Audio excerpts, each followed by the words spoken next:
கடலூரில் தென்பெண்ணை ஆற்றில் வெள்ளப்பெருக்கு.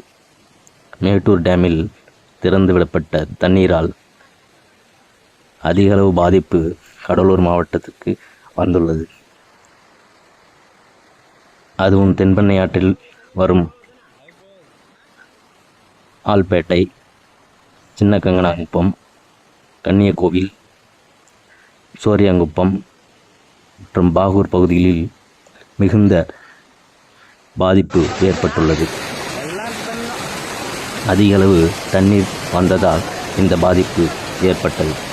தென்பெண்ணை ஆற்றில் திறந்துவிடப்பட்ட மேட்டூர் டேமிலிருந்து வரும் அதிகளவு தண்ணீரால் தென்பெண்ணை ஆற்றில் வெள்ளம்.